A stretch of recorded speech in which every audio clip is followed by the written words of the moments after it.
ओम श्री शक्ति नमः, ओम श्री शक्ति नमः, ओम श्री शक्ति नमः, ओम श्री शक्ति नमः, ओम श्री शक्ति नमः। श्री गंगा जी की उत्पत्ति किम पुरुष आदि वसुओं की विशेषता तथा भारतवर्ष के विभाग नदी पर्वत और जनपदों का वर्णन। मार्कंडेय जी कहते हैं, दिव्यश्रेष्ठ विश्व योनि भगवान नारायण नारायण का जो ध्रुवधार नामक पद है, उसी से त्रिपथगामिनी भगवती गंगा का प्रादुर्भाव हुआ है। वहां से चलकर वे सुधा की उत्पत्ति के स्थान और जल के आधारभूत छंडमंडल में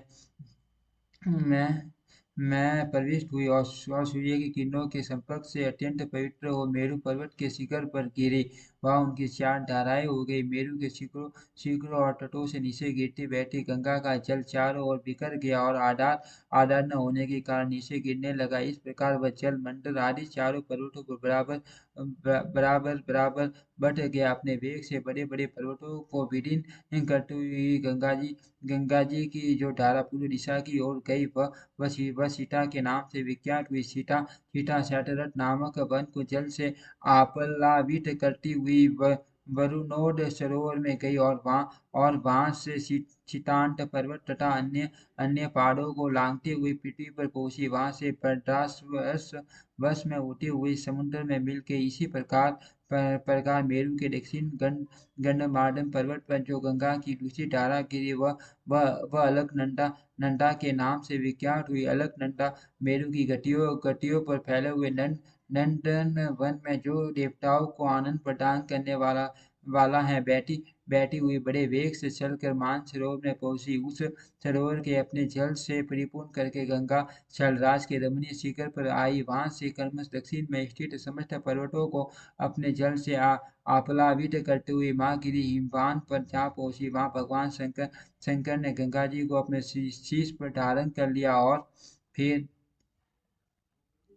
फिर नहीं छोड़ा। तब राजा भगीरथ ने आकर उपवास और स्तुति के द्वारा भगवान शिव की आराधना की। उससे प्रसन्न होकर महादेव जी ने गंगा को छोड़ दिया। फिर वे 7 धाराओं में विभक्त होकर दक्षिण समुद्र में जा मिली। उनकी 3 धाराएं तो पूर्व दिशा की ओर गई और एक धारा भगीरथ के पीछे पीछे दक्षिण दिशा की ओर बहने लगी। मेरुगिरी की पश्चिम में जो विपुल नामक पर्वत है, उस पर गिरी हुई महानदी गंगा गंगा की धारा शैलक्षु के नाम से विख्यात हुई। वहां से वैरराज पर्वत पर उठी हुई शैलक्षु शीतोद सरोवर में गई और उसे आप्लावित करके त्रिशिख पर्वत पर पहुंच गई। फिर वहां से अन्य पर्वतों के शिखरों पर उठी हुई केतुमाल वश में पहुंचकर खारे पानी के समुद्र में मिल गई। मेरु के उत्तरीय पार्श्व पर्वत पर गिरी हुई गंगा की धारा सोमा के नाम से विख्यात हुई और सावित्री वन को पवित्र करते हुए माँ भद्र सरोवर में जा पहुंची। वहां से शंखकूट पर्वत पर जा क्रमशः वृषभ आदि शैलमालाओं को लांघते हुए उत्तर कुरु नामक वर्ष में बहने लगी। अंततोगत्वा महासागर में जा मिली।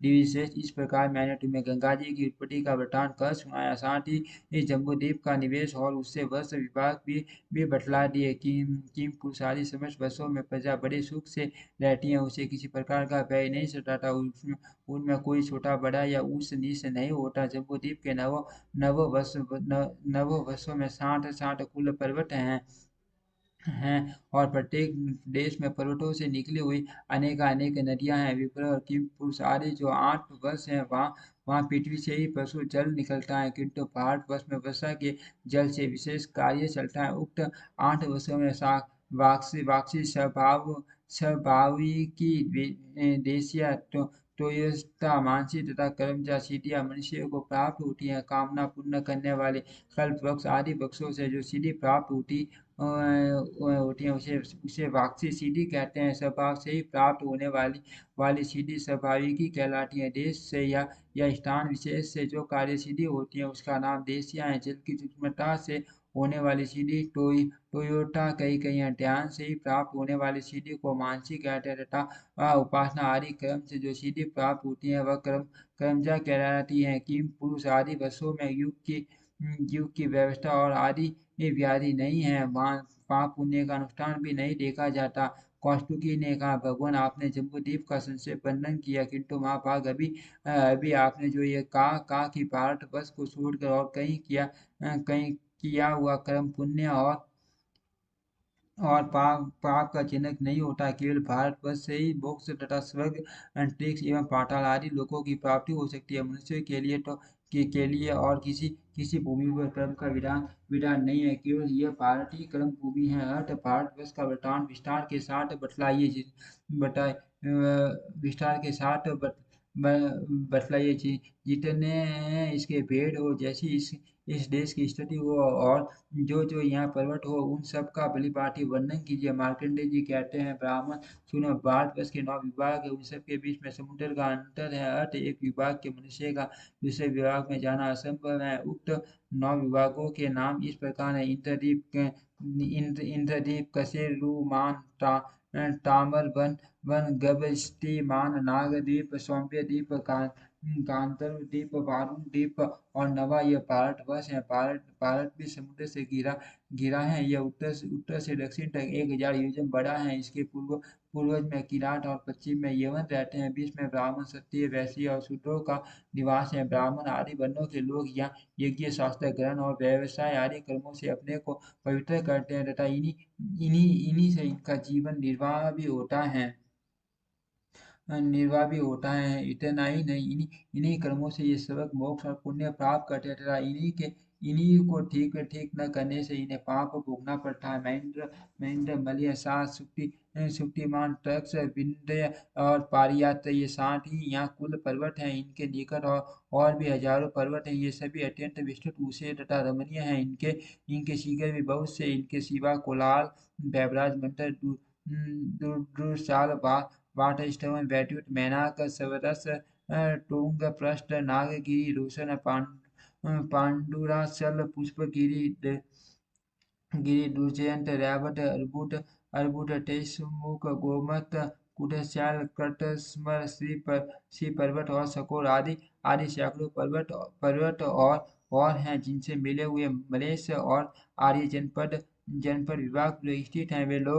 वे लोग जिन श्रेष्ठ नदियों का जल पीते हैं, उनके नाम सुनो: गंगा, सरस्वती, सिंधु, चंद्रभागा, सिनाब, यमुना, सतलज, सतलज, वितस्ता, झेलम, इरावती, रावी, कऊ, गोमती, दूधपापा, बाहुदा, द्वती, पिपासा, व्यास, देविका, रंगसू, निशिस्ता, गंडकी, कौशिकी, कोसी, ये सभी नदियां हिमालय की तलहटी से निकली हुई वेदस्मृति, वेदवती, वर्तगनी, सिंधु, बेना, सानंदना, सदानीरा, मई, पारा, सर्मणवती, नुपी, विदिशा, वेत्रवती, बेतवा, श्रीपरा तथा अवंती, इन नदियों का उद्गम स्थान पारियात पर्वत है। मांडर, सोन, नर्मदा, सुरता, अद्रिजा, मंदाकिनी, दशाना, चित्रकूटा, टीटोत्पला, तमसा, कर्मोदा, पिशाचिका, पिपलसेनी, विपाशा, मंजुला, मेरुचा, सुक्तिमती, शकुली, टीडी, वाक्रमो और वेगवाहिनी, ये नदियां स्कंद पर्वत की शाखाओं से निकली हैं। शिप्रा, पयोस्नी, निर्विंदया, तापी, निषदावती, वेण्या, वैतरणी, शिनीवाली, कुमुदवती, करटोया।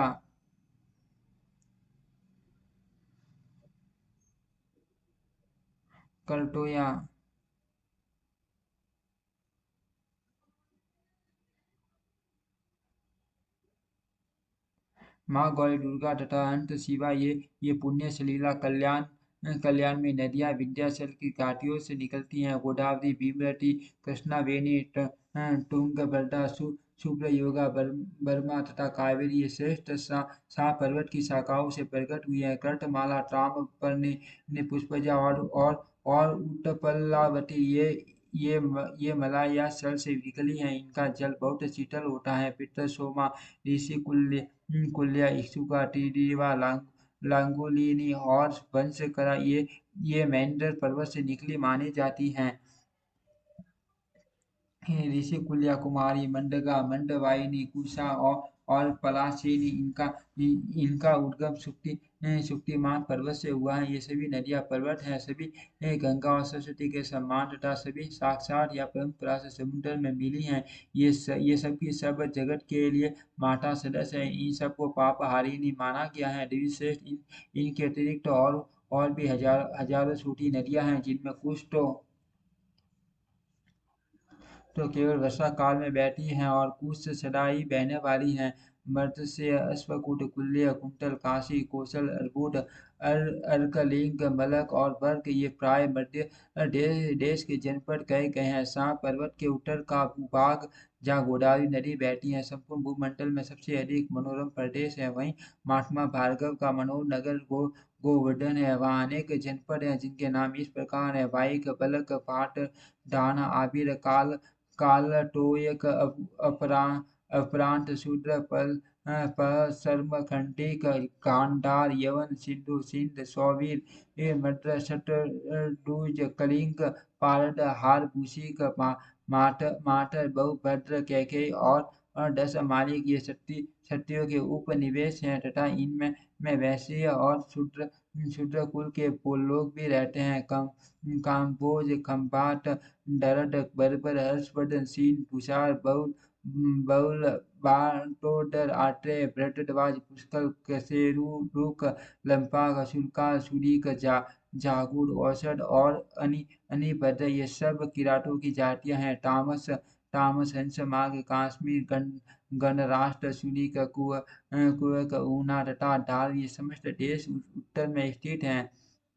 यहाँ पूर्व के देशों का वर्णन सुनो सुनो अबारक, मुदरक, अंतरगिरि, बैरगिरि, पलवंग, रडेय, मालद, बल्टिक, ब्रह्मोत्तर, प्रविजय, भार्गव, गेयमलग, प्रागेय, ज्योतिष, मद्र, विडय, मिथिला, ताम्रलिप्तक, मल्लभ, मगध और गोमट ये पूर्व दिशा के जनपद हैं। यहाँ दक्षिण दिशा के जनपद बतलाए जाते हैं: पांड्य, केरल, शोर, कुंटय, गोलांकुल, शैलूष, मूषिक, कुसुम, वन, वासक, महाराष्ट्र, माहिष्यक, कलिंग, आबिर, वैशिक्य, आटव्य, सबर, पुलिंद, विंध्य, मालय, वैदर्भ, दद्दक, पौरिक, मौलिक, असमक, भोगवर्धन, नैशिक, कुंटल, आंध्र, उड, बीड, वर्णधारक ये सभी दक्षिण प्रदेश के जनपद हैं। अब अपरांत देशों का वर्णन सुनो: शूरपालक, कालीबल, दुर्ग, निकट, पुलिंद, सुमिन, रूपम, स्वापाद, कुरुमिन, कटाक्ष, कारसमर, लोनजंग, वाजे, राजभद्रक, नासिक,